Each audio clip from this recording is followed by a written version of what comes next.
رحیم پروداکشن. خدایا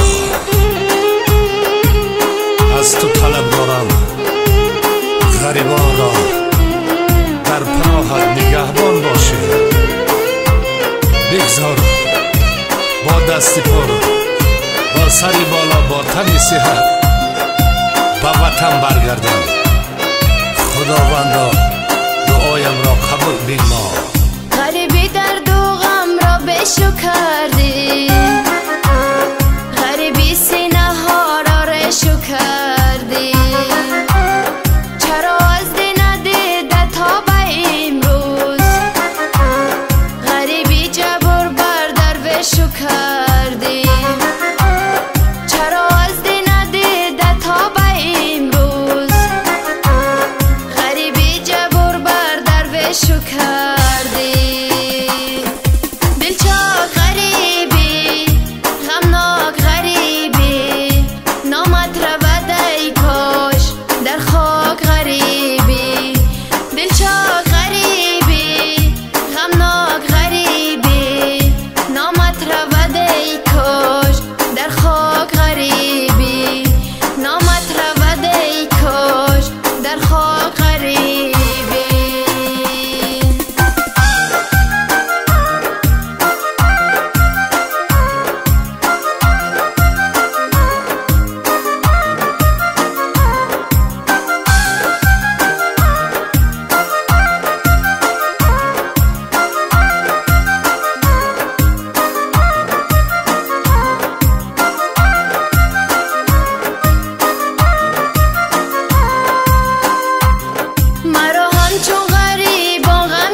میانت با آمدی کوست کده دسته؟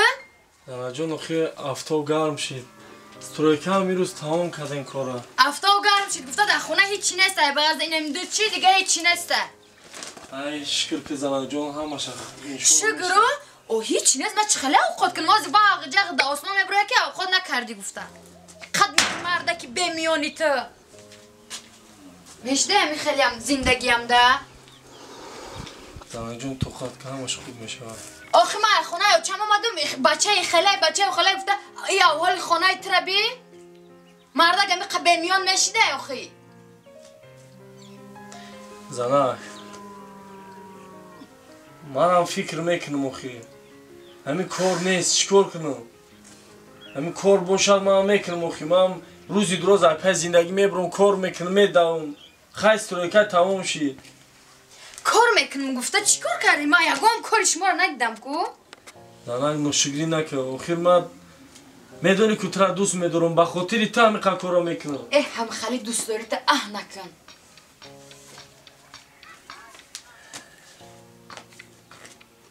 این خیلی نمی قچیه نه اوقات میکنم نه هیچی اوقات نمیخورین دیگه ها در خاطرتون زنم پگه سهر گفتن اوچه شما میبیویه در خونه یا اینمی سبزیه یا پیازه انا میره اوقات میکنم در پیش اوچت میمونم فهمیدی؟ زنک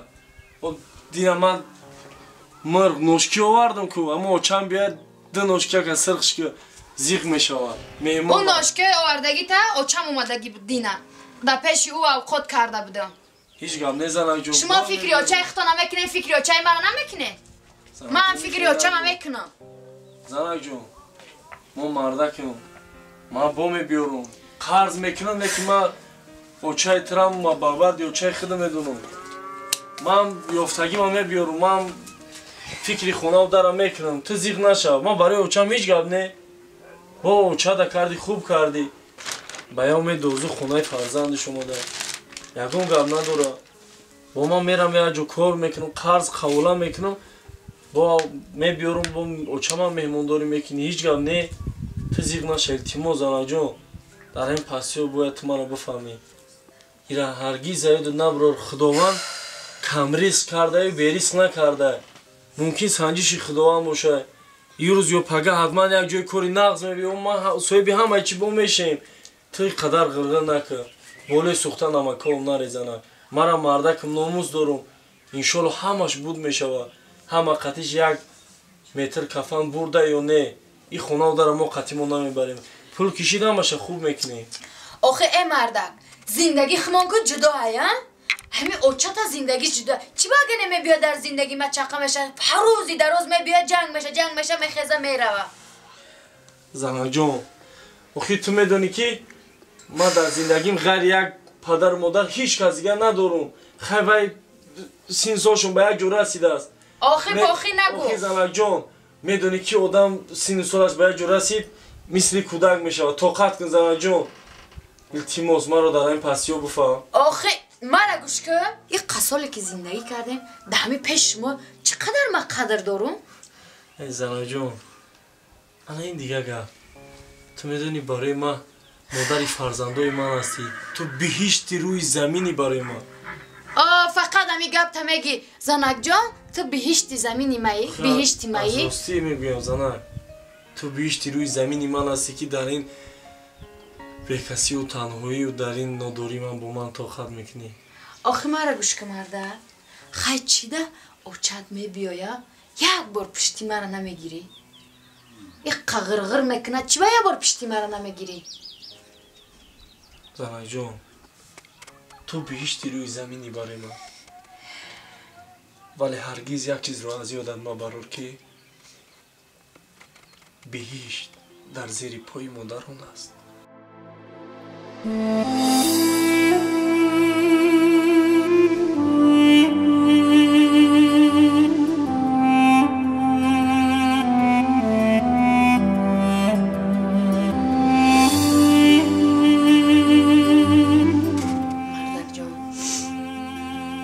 من در خاک پای شما در خاک پای مادرتون میمرم که سخنهای ناجا گفتم شما در مرا ببخش هیچ کم نزنک جون من میفهمم همه این از تنگی روزگار است ولی پر صبر و تو اندیشه باش